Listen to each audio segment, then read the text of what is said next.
베드로에 대해서 우리가 신약 성경에서 또 성경에서 너무나 잘 아는 인물입니다. 예수님의 수제자이기도 하고 가장 예수님의 제자 중에 많이 언급되는 인물입니다. 이 베드로에 대해서 우리가 잠시 이렇게 한 몇 주 정도 말씀을 함께 공부해 보겠습니다. 지난주에는 그 베드로를 예수님께서 부르신 장면에 대해서 잠시 생각을 해 보았습니다. 예수님께서 깊은 데서 그물을 던지라고 했을 때 한 배에 다 실을 수 없을 만큼 많은 물고기가 잡혔습니다. 이 베드로가 그 과정을 보면서 또 예수님의 말씀을 들으면서 예수님 앞에서 이렇게 고백합니다. 주여 나를 떠나소서 나는 죄인입니다. 나는 주님 앞에 죄인입니다. 처음엔 이제 선생님이라고 부르다가 그 다음에 나는 죄인입니다. 이렇게 예수님께 고백을 합니다. 여기서 이 죄인이다라고 하는 말을 고백한 건 굉장히 좀 의미가 있는 말입니다. 예수님을 단순히 그냥 일반적인 뛰어난 가르침을 베푸는 선생님 정도로 생각하지 않고 호칭이 바뀌잖아요. 선생님에서 주여로 호칭이 바뀌잖아요. 그러니까 베드로가 자기도 모르게 예수님이 단순히 어떤 예수님의 그 하나님의 아들 되심과 메시아이신 것을 베드로가 다 알지는 못했을 것입니다. 그러나 예수님에 대해서 분명히 어떤 특별한 그런 느낌을 가지고 주님이라고 불렀을 거라는 겁니다. 그렇게 하면서 베드로와 예수님과의 이제 3년 정도의 함께 생활하는 그 시간이 이제 시작이 되게 됩니다. 예수님께서 베드로를 부르실 때에 내가 사람을 낚는 어부가 되게 하겠다 이렇게 말씀하시면서 이 베드로를 부르셨습니다. 그 말은 베드로가 특별한 하나님의 사명자로 사역자로 부름을 받았다는 것을 의미합니다. 그래서 베드로는 자기의 모든 것을 버려두고 예수님을 쫓게 되는데 그때의 베드로와 안드레와 또 세베대의 두 아들 야고보와 요한 이렇게 이 네 명이 예수님을 따라서 예수님의 제자에 합류하게 됩니다. 베드로가 분명히 예수님이 자기를 불렀을 때에 매우 특별하신 분으로 생각했을 겁니다. 그렇기 때문에 예수님 앞에서 주님이라는 호칭을 쓰게 되고 나는 죄인입니다 라는 고백을 하게 된 거죠. 그런데 주님이라는 호칭을 쓰고 나는 죄인입니다 라는 이 고백을 한 베드로가 오늘 말씀에 보니까 예수님에 대해서 분명한 신앙 고백을 하고 있습니다. 사실 이 성경에 보면은 이 예수님에 대해서 분명한 신앙 고백을 한 제자가 이렇게 베드로가 가장 처음 이렇게 나오게 됩니다. 예수님에 대한 분명한 신앙 고백을 한 제자로 나오게 됩니다. 이 마태복음 우리가 16장이니까 예수님의 사역이 중반부를 갔을 때쯤으로 생각을 할 수 있습니다. 오히려 예루살렘에 가셔서 십자가에 달려 죽을 그 시간이 오히려 훨씬 가까운 그런 시점이었을 것으로 생각할 수 있습니다. 그러니까 베드로를 뿐만 아니라 베드로와 함께 12 제자들이 예수님과 함께 생활한 지가 꽤 되었을 거라는 거죠. 그런 질문을 해볼 수 있습니다. 왜 예수님께서는 제자들을 부르시고 제자들과 함께 3년을 같이 함께 생활을 하셨을까? 그런 질문을 해볼 수 있습니다. 왜 3년을 예수님은 함께 생활하셨을까? 같이 먹고 같이 자고 예수님이 하시는 여러 가지 다양한 사역들에 직접 참여하게 하고 때로는 예수님께서 이 마태복음 10장에도 보면은 그런 내용이 나오지만 12 제자들에게 권능을 주시고 병을 고칠 능력도 주시고 귀신을 내어 쫓을 그러한 권능도 주시면서 제자들을 파송도 하시고, 그리고 파송한 제자들을 다시 돌아왔을 때에 그 파송에서 서약한 내용들에 대한 보고도 받으시고, 이렇게 여러 가지 다양한 활동들을 하시면서 다양한 가르침들을 베풀면서 3년 정도를 예수님께서 함께 생활하셨습니다. 이 말은 이 예수님의 제자들, 그리고 12명이라고 하는 예수님의 이 제자들의 이 그룹이 그들이 가지고 있었던, 자기들이 가지고 있던 어떤 원래의 생각과 또 자기들이 가지고 있는 예를 들면 하나님 나라에 관한 생각들, 기존의 어떤 생각들이 배우고 학습하고 가르침을 받으면서 변하고, 예수님께서 원하시는, 그리고 하나님 나라의 그런 예수님이 가르치시는 하나님 나라를 이해하고 그것을 받아들일 수 있는 시간이 적어도 3년 정도는 필요하지 않았나라고 보는 것입니다. 3년 정도는 필요했다, 이렇게 이제 볼 수가 있습니다.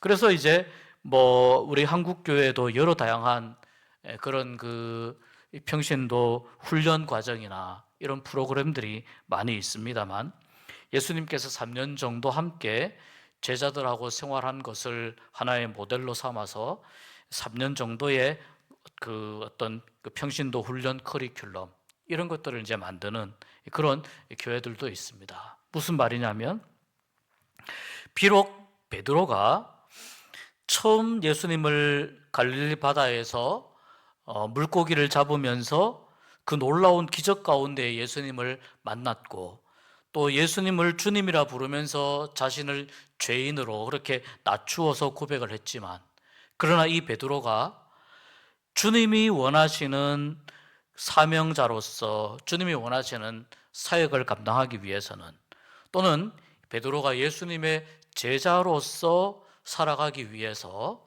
필요한 시간이 3년 정도였을 것이고, 그리고 이제 이 3년 동안 예수님께서는 베드로를 가르치고 다른 제자들을 가르치면서 이 제자들의 입술로부터 예수님에 대한 신앙 고백이 나오기를 기다리셨다고 볼 수 있습니다. 오늘 이 말씀이 바로 그 말씀입니다. 오늘 말씀을 보면 예수님께서 12제자들을 데리고 빌립보 가이사라 지방으로 가시는데요, 여기는 우상이 굉장히 많은 곳입니다. 이방 신들의 신전이 여기에 세워져 있는 곳입니다. 경치도 좋고 또 물도 있고 하지만, 그러나 이방 신들의 신전이 세워져 있고 우상 숭배가 많은 이곳에서, 그리고 특별히 여기가 이제 이 가이사랴 빌립보잖아요. 그러니까 이 말은 로마의 황제하고 관련이 있는 지명으로 볼 수 있습니다. 다시 말하자면 로마의 황제가 그만큼 관심을 가지는 지역이라고 볼 수 있거든요. 근데 이런 곳에 가서 예수님께서 제자들에게 물으시는 거예요. 사람들이 나를 누구라고 하더냐? 그러니까 제자들이 대답합니다. 어떤 사람들은 세례요한이 죽었지만 세례요한이 다시 살아난 것입니다. 또 어떤 사람들은 구약 성경에 있어서 엘리야, 가장 탁월한 선지자로 볼 수 있죠. 엘리야가 다시 살아난 것이라고 말합니다. 또 어떤 사람들은 예레미야가 다시 살아났거나 선지자 중에 한 사람이라고 이야기합니다. 이것이 이제 사람들 사이에서, 일반 사람들 사이에서 예수님에 대해서 언급되고 있는 이야기들입니다. 도대체 예수님이 누구냐? 아마 이런 고민들이 많았던 것 같습니다. 예수님은 제자들에게 바로 물으십니다. 그렇다면 너희는 나를 누구라고 생각하느냐? 그때에 이 시몬 베드로가 예수님 앞에 거의 완벽하다시피 한 그러한 신앙 고백을 하게 되죠. 주는 그리스도시요. 그리스도는 메시아라는 뜻이죠. 기름 부음을 받은 메시아를 의미합니다. 그 다음에 살아계신 하나님의 아들입니다. 여기서 하나님의 아들이다라고 이야기를 하는 것은요, 유대인들에게 있어서는 정말 신성모독이 될 수 있는 이야기예요. 사람을 가지고 하나님의 아들이다라고 이야기할 수는 없죠. 정말 하나님의 아들이어야 하나님의 아들이라고 이야기를 할 수 있죠. 근데 베드로는 여기까지 예수님과 함께 쭉 지내오고 생활하면서 예수님께서 베푸시는 여러 가지 다양한 기적들을 같이 경험을 했습니다. 병자들 낫는 것도 경험했습니다. 귀신들이 쫓겨나는 것도 경험을 했습니다. 오병이어의 기적도 경험을 했습니다. 자연과 또 이 모든 세계를 다스리시는 예수님에 대해서도 경험했습니다. 심지어 마태복음 14장에 보면은 예수님이 파도치는 물 위를 걸어올 때에 베드로도 물 위에 뛰어들어서 나도 걷게 해주십시오 해서 인류 최초로 물 위를 걸은 기네스북이 있다면 아마 베드로가 올라갈 것 같습니다. 베드로가 물 위를 걸어본 경험도 있습니다. 그리고 예수님이 배에 타시자 바람과 바다가 잔잔해지게 되는, 다시 말하자면은 모든 자연 세계도 다스리시는 권능이 있는 분으로 예수님을 경험했습니다.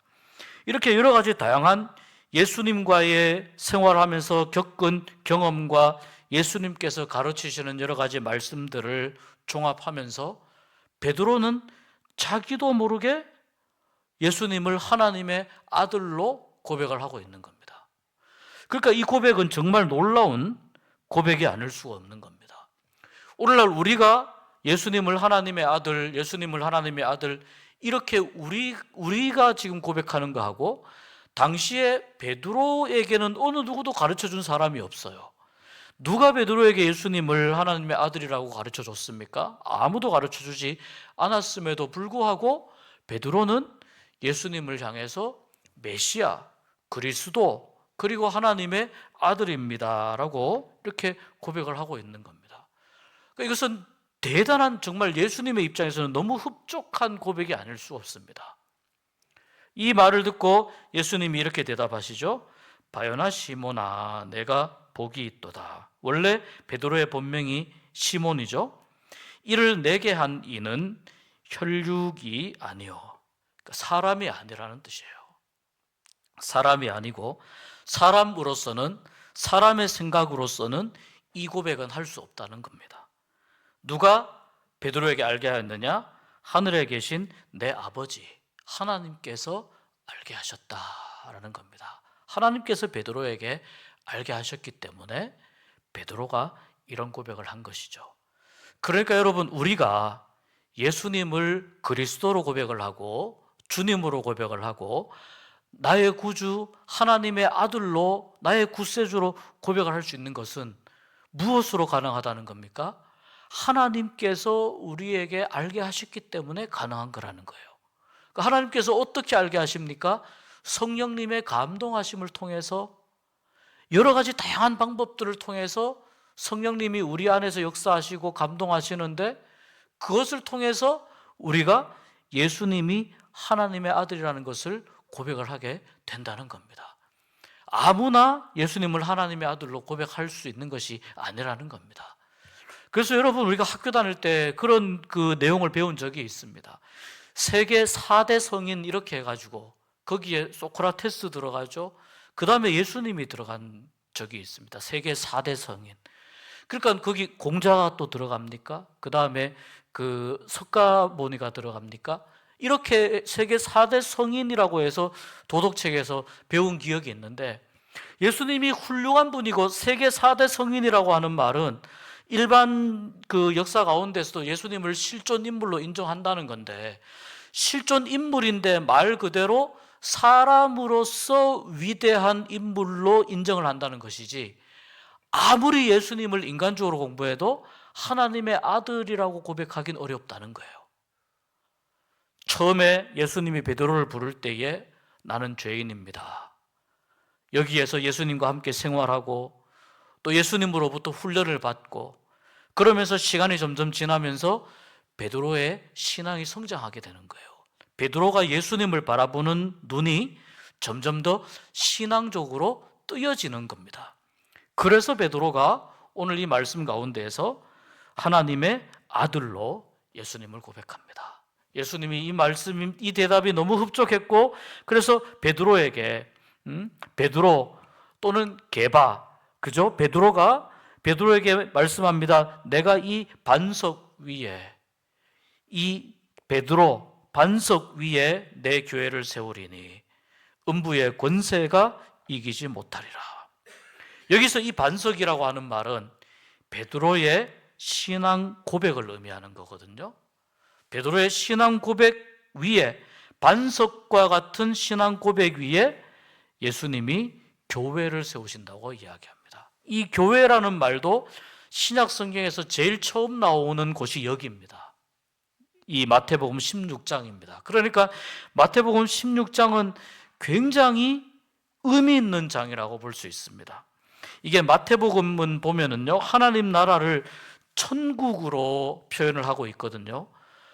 그런데 굳이 이 베드로의 신앙 고백에서는 하나님의 아들이라고 예수님을 이야기를 하고 하나님을 강조하고, 또 이 반석과 같은 신앙 고백 위에 교회를 세우겠다. 교회라는 말이 가장 처음 나오는 곳이 바로 이 마태복음 16장이기 때문에 이 마태복음 16장은 오늘날 우리에게 굉장히 의미가 있습니다. 그런데 반석 위에 교회를 세운다고 하는 말은 베드로와 같은 신앙 고백 위에, 다시 말해서 오늘날 이 세계에 흩어져 있는 모든 교회들도 어디에 세워진다는 말입니까? 반석과 같은 신앙 고백 위에, 베드로의 신앙 고백과 같은 그러한 신앙 고백 성도들의 신앙 고백 위에, 신앙 위에 교회를 세운다는 것입니다. 교회는 믿음 위에 세워지는 겁니다. 그래서 함께 성도들이 모여 있는 곳을 교회라고 하고, 또 성경은 우리 한 사람 한 사람이 또 하나님의 성전이요 교회라고 이야기를 하지 않습니까? 그 두 가지 다 교회라고 볼 때에 우리가 교회일 수 있는 이유, 그 다음에 우리가 모여 있는 이곳이 교회일 수 있는 이유는 뭐냐면 우리가 예수님에 대한 같은 신앙을 고백하기 때문입니다. 다른 신앙을 고백하면은 교회가 될 수가 없어요. 같은 신앙을 고백하기 때문에 우리가 교회가 된다는 겁니다. 그러니까 여러분, 내가 하나님의 성전이요, 내가 교회라고 하는 말은 내가 어떤 사람이란 뜻입니까? 나도 베드로와 같이 우리 주님에 대해서 살아계신 하나님의 아들, 주님은 그리스도이다 라고 고백하는 사람이라는 것을 의미합니다. 그리고 이 교회에 놀라운 권세를 주시는데 뭐냐면은 천국 열쇠를 준다고 합니다.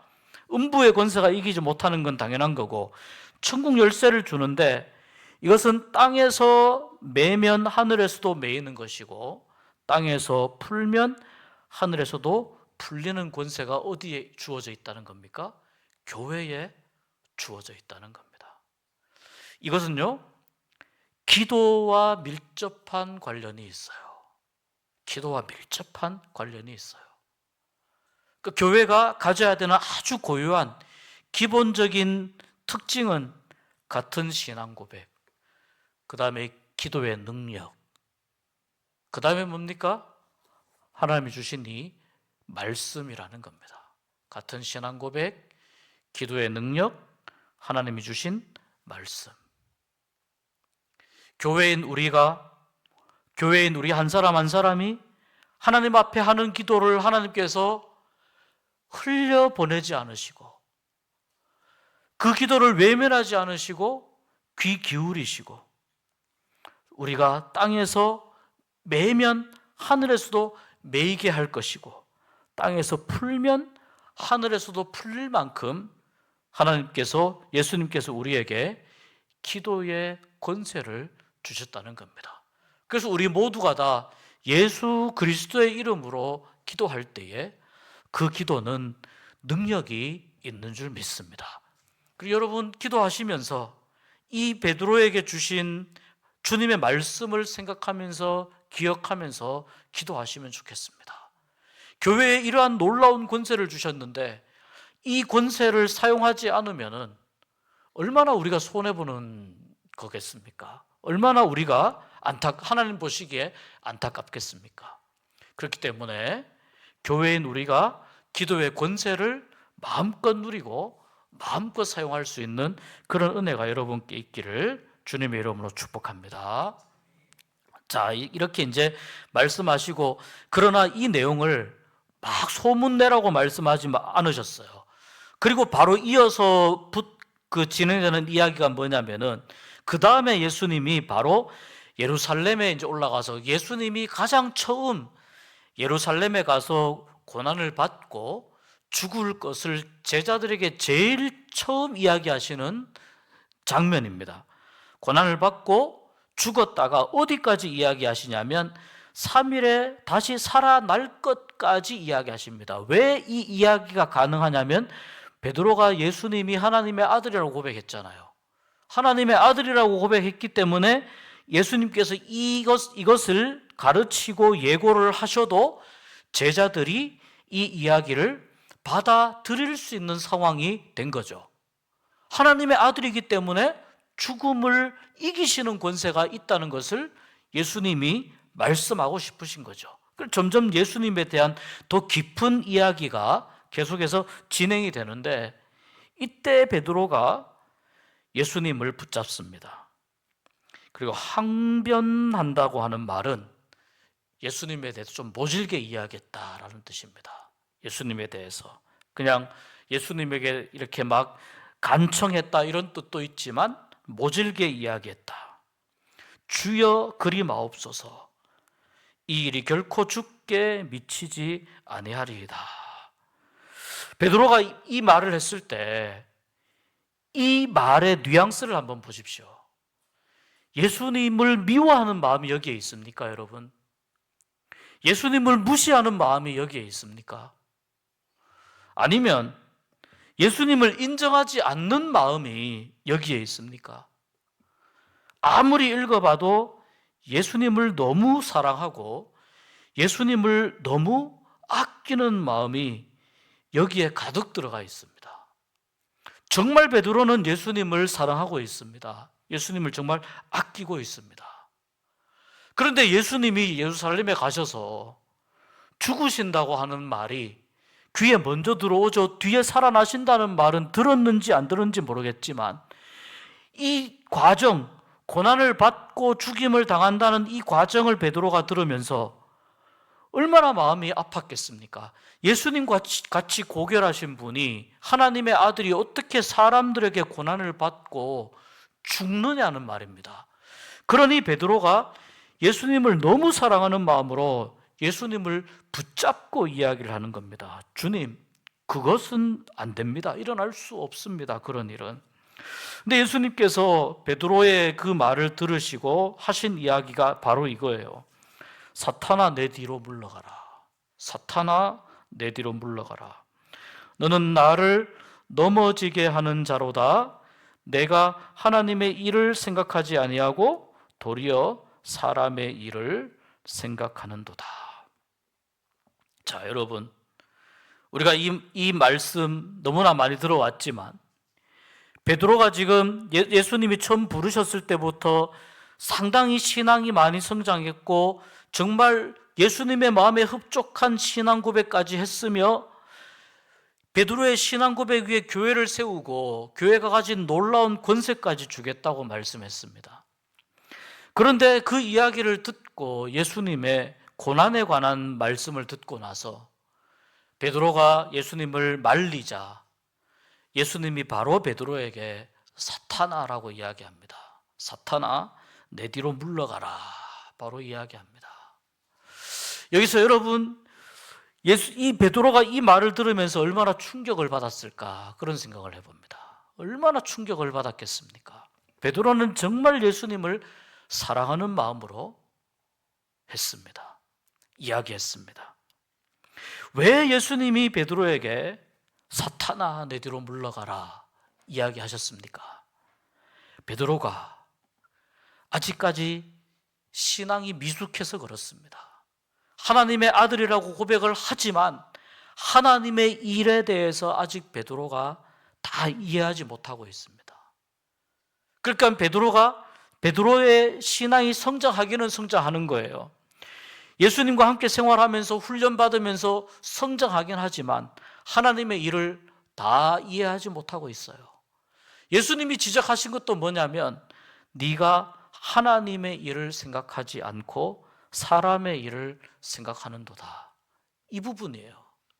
하나님의 일을 생각하지 않고 사람의 일을 생각하기 때문에 사탄아 내 뒤로 물러가라, 이 이야기를 들었습니다. 여러분, 여기서 우리가 정말 주의 깊게 생각해야 할 것이 한 가지가 있습니다. 내가 예수님을 정말 사랑하고 예수님을 베드로처럼 그렇게 아끼고 예수님을 위하고 또 예수님을 정말 그렇게 잘 믿는 그러한 마음이 내 안에 있다 하더라도 우리가 혹여라도 우리가 하나님의 일을 생각하지 못하고 사람의 일을 생각하고 할 때가 있다는 거예요. 우리가 계속해서 물어봐야 될 건 뭡니까? 하나님의 일이 어떤 것입니까? 하나님이 무엇을 원하십니까? 하나님께서 우리에게 바라시는 것이 무엇입니까? 이것을 계속 물어봐야 된다는 겁니다. 예수님을 사랑하는 마음이 없어서 그런 것이 아닙니다.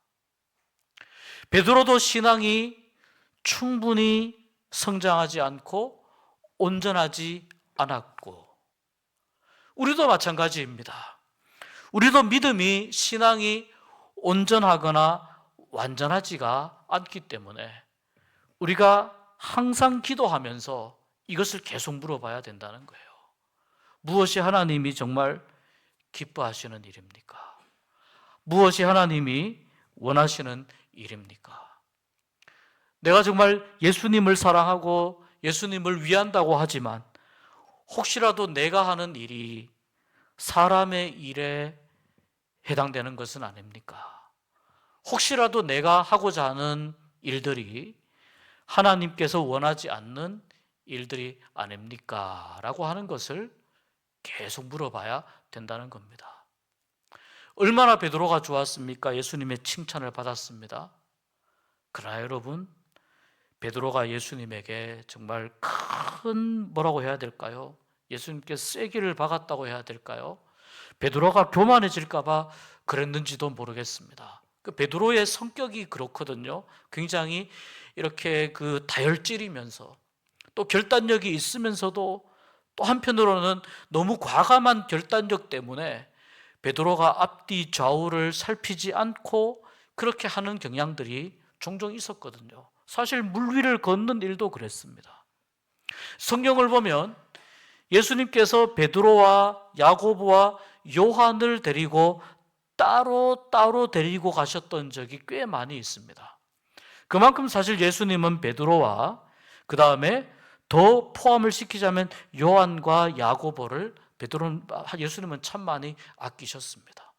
누구보다 예수님 뒤에서 예수님이 하시는 일을 가장 많이 보았고 참여했고 예수님의 가르침을 들었던 베드로입니다. 그런데 베드로는 오늘 예수님에게 너무나 심한 꾸지람을 당하고 있습니다. 바꾸어 말하자면 예수님을 너무나 아끼고 너무나 예수님이 고결하신 분이기 때문에 그래서 베드로가 예수님이 어찌 그런 험한 일을 당해야 하는가 그 생각을 하다 보니 하나님이 정말 원하시는 일을 베드로가 미처 깨닫지 못하고 놓쳤을 거라고 생각을 합니다. 그런 실수를 했을 거라고 생각합니다. 그러나 이와 같은 실수를 우리도 똑같이 이와 같은 실수를 할 수 있다는 것을 우리가 오늘 이 말씀을 통해서 마음속에 잘 되새겼으면 좋겠습니다. 여기서 하는 말씀은 누구를 막 꾸지람하고 그것이 아니에요.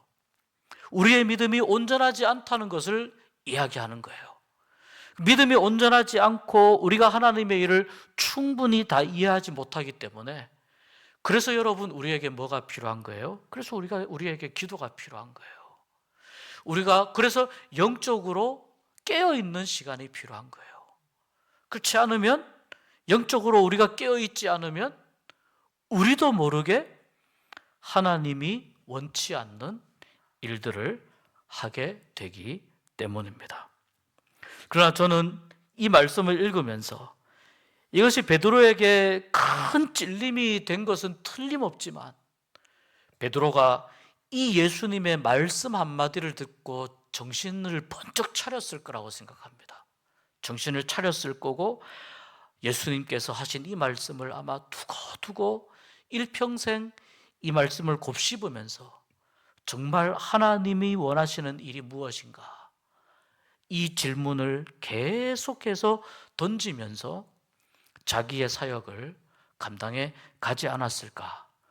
그런 의미에 있어서는 베드로의 신앙이 성장하는데 비록 너무나도 찔리고 아픈 이야기이지만 베드로에게 매우 유익하고 베드로에게 매우 도움이 되는 그런 말씀이고 사건이었다라고 생각이 됩니다. 여러분, 신앙이 성장하는 데 있어서는요, 때로는 이런 경험들이 필요한 것 같습니다. 칭찬도 듣고 또 기도하는 대로 응답도 다 받고 좋은 일만 있고 그러면 얼마나 좋습니까? 그러나 여러분, 때로는 신앙이 성장하는 데 있어서 우리의 마음이 찔리고, 때로는 우리가 말씀으로 어떤 메시지를 받고 어떤 지적을 받고, 또 그러므로 인해서 하나님이 원하시는 일이 무엇인지 더 물어보게 되고 더 질문하게 되고, 그러면서 신앙이 조금씩 더 깊은 신앙의 세계로 이렇게 나아가는 것이 아닌가 생각이 됩니다. 베드로는 예수님이 하신 이 말씀을 통해서 정말 어떻게 보면은 이 천국과 지옥을 왔다 갔다 하는 그러한 경험을 했겠지만, 그러나 베드로의 일생에 있어서 오늘 이 말씀은 하나의 분수령이 되는 그런 말씀이었습니다. 여러분, 하나님을 향해서 여러분의 마음이 열려 있기를 바라고, 또 특별히 하나님의 일을 향해서, 또 우리 주님 하나님의 말씀을 향해서 마음이 열려 있는 은혜가 있었으면 좋겠습니다. 그래서 우리 하나님께서 하시는 말씀들 잘 소화할 수 있는 그런 성숙한 신앙으로 성장해가는 여러분들이 되실 수 있기를 주의 이름으로 축복합니다. 또 우리가 항상 하나님, 무엇이 하나님을 기쁘시게 하는 일입니까? 우리가 물을 수 있으면 좋겠습니다. 무엇이 하나님이 원하시고 하나님의 기쁨이 되는 일이 어떤 일입니까? 하나님께 질문하고 하나님께 물으면서 하나님이 기뻐하시는 일, 그런 일들을 잘 감당하는, 오늘 주님이 축복하신 것처럼 그러한 믿음의 반석 위에 세워지는 개개인으로서의 교회, 또 우리 공동체로서의 우리 교회가 될 수 있기를 주님의 이름으로 축복합니다.